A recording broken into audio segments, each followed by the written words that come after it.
भूपेंद्र हुड्डा जी, ब्रिजेंद्र सिंह जी, रणदीप सुरजेवाला जी, उदय भान जी, स्टेज पे कांग्रेस पार्टी के वरिष्ठ नेता, भाइयों और बहनों, कांग्रेस के हमारे बब्बर शेरों, आप सबका यहां बहुत बहुत स्वागत, नमस्कार। कुछ साल पहले हमने कन्याकुमारी से कश्मीर यात्रा की थी। 4000 किलोमीटर कन्याकुमारी से कश्मीर तक हम चले। हमारे साथ लाखों लोग चले थे और एक नारा दिया था, नफरत के बाजार में मोहब्बत की दुकान खोलनी है। और ये नारा हमारा नारा नहीं था, ये नारा भीड़ से आया था। मगर देश को इस नारे की जरूरत थी और अभी भी इस देश को इस नारे की जरूरत है। तो मैं आपको बधाई देता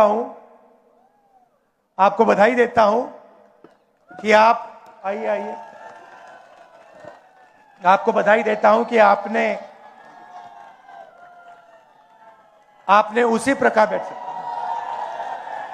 उसी प्रकार हरियाणा में ये यात्रा की, जनता के बीच में गए, हरियाणा की सड़कों पे चले और आपको इस यात्रा से बहुत फायदा होगा, क्योंकि आपको हरियाणा का जो पल्स है वो आपने लोगों से सुनकर समझा है। और मेरी सोच है कि कांग्रेस पार्टी में हर प्रदेश में जो हमारे युवा नेता हैं, उन सबको इस प्रकार से जनता के बीच में यात्रा करनी चाहिए। सीखने को मिलता है, लोग जुड़ते हैं, राजनीतिक समझ बढ़ती है। और हर यात्रा का, चाहे कितनी भी छोटी हो कितनी भी बड़ी हो, यात्रा की हिंदुस्तान में यात्रा का ट्रेडिशन है। तो यात्रा का जनता को और जो यात्रा करते हैं उनको फायदा होता है। देखिए, हरियाणा के बारे में आप मुझसे अच्छा जानते हो। यहां का चुनाव बीजेपी ने चोरी किया। मध्य प्रदेश, हरियाणा, महाराष्ट्र, अब बंगाल, असम, इन्होंने सिस्टम बना लिया है चुनाव चोरी करने का। लाखों नाम काट देते हैं, लाखों नए नाम जोड़ देते हैं। इलेक्शन कमीशन इनके कंट्रोल में है, ब्यूरोक्रेसी इनके कंट्रोल में है और ये सोचते हैं कि इनका राज अब रुक नहीं सकता।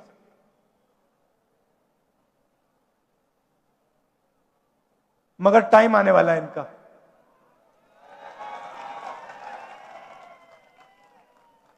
आप देख लेना, इनका टाइम आने वाला है। क्योंकि जनता को यह बात समझ आ गई है कि नरेंद्र मोदी जी, अमित शाह जी देश को बेचने का काम करते हैं। Airport, ports, infrastructure, power plant, अब निकोबार आइलैंड में पूरा का पूरा वहां पे बेच रहे हैं अदानी जी को। तो जनता को बात समझ आ गई है, इलेक्शन चोरी होता है और फिर आपका धन आपसे छीना जाता है, अदानी अंबानी को पकड़ाया जाता है।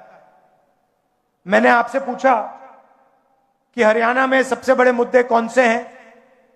आप हजारों किलोमीटर चले हो, और आपने कहा कि हरियाणा में सबसे बड़ा मुद्दा बेरोजगारी का मुद्दा है।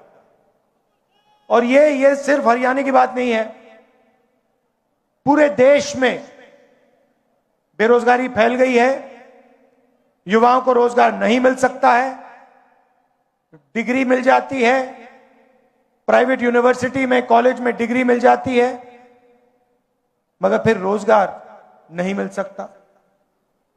छोटी industry, small medium size industry सारी की सारी बंद हो गई। सीधा सा मॉडल है, अदानी अंबानी जी को देश का धन दिया जाता है और चाइना का माल हिंदुस्तान में बेचा जाता है। युवाओं को इंस्टाग्राम, सोशल मीडिया, इसका नशा दिया जाता है। और अगर आप सबूत चाहते हैं कि नरेंद्र मोदी कंट्रोल में है, तो मैं आपको अभी सबूत दे देता हूं।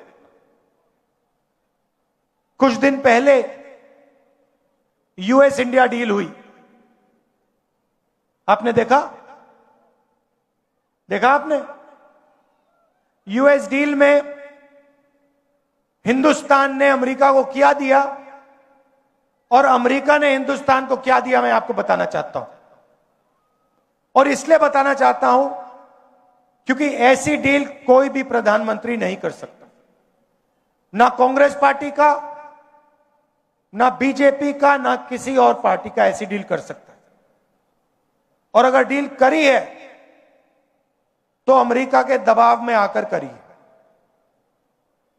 डील में क्या हुआ? हमारा कृषि का सेक्टर, उसको अमेरिका के किसानों के लिए खोल दिया गया। दाल, कपास, अखरोट, बादाम, अमेरिका के किसान अपना माल अब हिंदुस्तान में बेचेंगे। उनके हजारों एकड़ के खेत होते हैं, मैकेनाइज्ड खेत होते हैं, हमारे छोटे खेत होते हैं। हिंदुस्तान के सारे किसान बर्बाद होने जा रहे हैं। पहला काम नरेंद्र मोदी ने यह किया। दूसरा काम, नरेंद्र मोदी ने डोनाल्ड ट्रंप से कहा कि 9.5 लाख करोड़ रुपए का माल हर साल हम अमेरिका से खरीदेंगे। मतलब हमारे सारे के सारे कारखाने, सारी फैक्ट्रियां, स्मॉल मीडियम इंडस्ट्री सारी की सारी बंद हो जाएगी, अमेरिका का माल हिंदुस्तान खरीदेगा।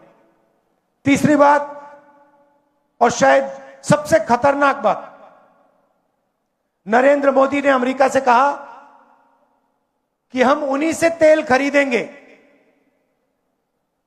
जिनकी परमिशन आप हमें दोगे।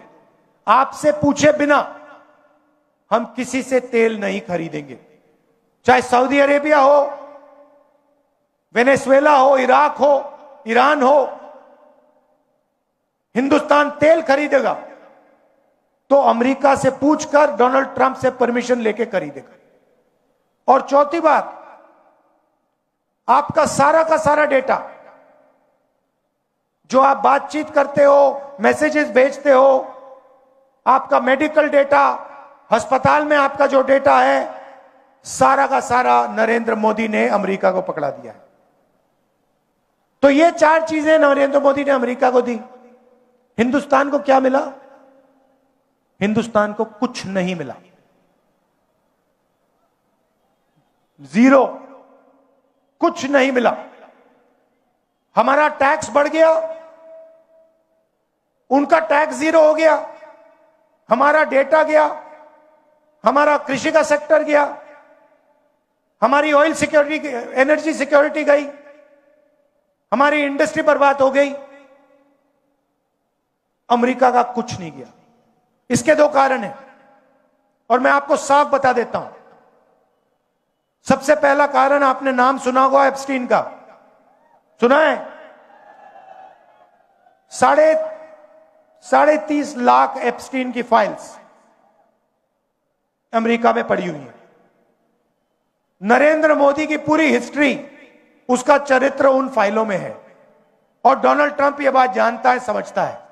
डोनाल्ड ट्रंप खुल के कहता है, मीडिया में खुल के कहता है, अपने ट्विटर पे खुल के कहता है कि नरेंद्र मोदी के करियर को मैं 1 मिनट में खत्म कर दूंगा। और दूसरा काम, अदानी कंपनी पर अमेरिका में केस लगा रखा है, क्रिमिनल केस।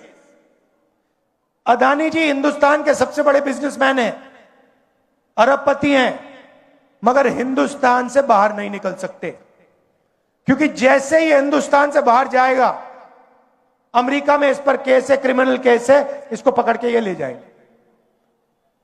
और ये केस अदानी पे नहीं है, ये बात आप समझिए, ये केस नरेंद्र मोदी पर है, क्योंकि नरेंद्र मोदी और अदानी एक है। कंपनी का नाम अदानी है, कंपनी का नाम मोदानी होना चाहिए। और ये पूरा देश जानता है, पूरा देश जानता है कि बीजेपी का फाइनेंशियल सिस्टम, बीजेपी का फाइनेंशियल स्ट्रक्चर अदानी है। और ये डोनाल्ड ट्रंप को भी मालूम है, इसलिए उसने केस लगाया है और हिंदुस्तान के प्रधानमंत्री को कॉम्प्रोमाइज कर दिया है। नरेंद्र मोदी चू नहीं कर सकता है बिना डोनाल्ड ट्रंप के परमिशन लिए। डोनाल्ड ट्रंप अगर इससे कहेगा तू जंप मार, नरेंद्र मोदी जंप मारेगा। यह हिंदुस्तान की सच्चाई है। और आप लिख के ले लो, आप लिख के ले लो, ये जो नरेंद्र मोदी है, जो आज हिंदुस्तान के प्रधानमंत्री हैं, ये टिक नहीं पाएंगे, क्योंकि जनता में इतना गुस्सा है। आपको जितने इलेक्शन चोरी करने कर लो, मगर अंत में जो जनता की सच्चाई है, जनता में जो गुस्सा है, उसका सामना आपको करना पड़ेगा। और जनता डिसाइड करती है हिंदुस्तान में क्या होगा। आप देख लेना, आपने देखा, पता नहीं, मैंने भाषण किया, यूएस डील पर भाषण किया लोकसभा में, मैंने एप्स्टीन का नाम लिया और नरेंद्र मोदी ने अमित शाह को इशारा किया कि भैया, इसको स्पीकर से कहा कि भैया बंद करवा। 4 घंटे लोकसभा में मुझे बोलने नहीं दिया। मैं क्या बोलने जा रहा था? मैं एप्स्टीन की बात करने जा रहा था, मैं अदानी के बारे में बोलने जा रहा था, मगर नरेंद्र मोदी जी उठ के पार्लियामेंट हाउस से भाग गए। आंख में आंख नहीं मिला सकते, यह सच्चाई है। इनका सिस्टम क्या है? अदानी इनकी पूरी मार्केटिंग करता है, इनको ये पूरी देश का धन पकड़ाते हैं। इनके पास ईडी है, सीबीआई है, इनकम टैक्स डिपार्टमेंट है। और सीधी सी बात है, हम नरेंद्र मोदी से, ईडी से, सीबीआई से, इनकम टैक्स डिपार्टमेंट से डरते नहीं। कर लो जो करना है, कोई फर्क नहीं पड़ता।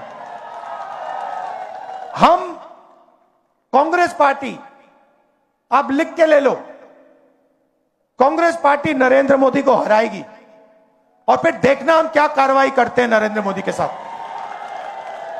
क्योंकि इन्होंने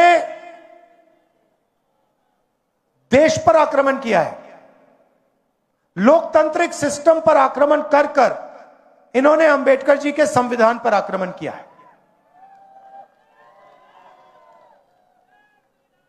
संविधान पर आक्रमण किया है। और आपका जो हक है, देश की जनता का जो हक है, जो संविधान में लिखा है, लोकतंत्र आपका हक है, उस पर आक्रमण किया है और लोकतंत्र को इन्होंने खत्म किया है। हम इस बात को नहीं भूलने वाले हैं, चाहे कुछ भी हो जाए। विचारधारा की लड़ाई है और 2 ही विचारधारा इस देश में लड़ती है, राजनीतिक 2 ही विचारधाराएं, एक आरएसएस की, नफरत की, बंटवारे की, दूसरी कांग्रेस पार्टी की, मोहब्बत की, एकता की विचारधारा। आप देख लेना, बाकी सारी की सारी पार्टियां इनके सामने नहीं खड़ी हो पाएंगी, एक नहीं हो पाएगी। और अंत में सिर्फ कांग्रेस पार्टी खड़ी होगी और कांग्रेस पार्टी इनको हराएगी। और हमारे जो बब्बर शेर यहां पे आए हुए हैं, आप याद रखो, आप किसी से डरते नहीं हो। आप याद रखो मैं क्या कह रहा हूं, नरेंद्र मोदी को, अमित शाह को कांग्रेस पार्टी हराएगी, बीजेपी को कांग्रेस पार्टी हराएगी। एक बार फिर मैं आपका धन्यवाद करता हूं कि आपने ये यात्रा की।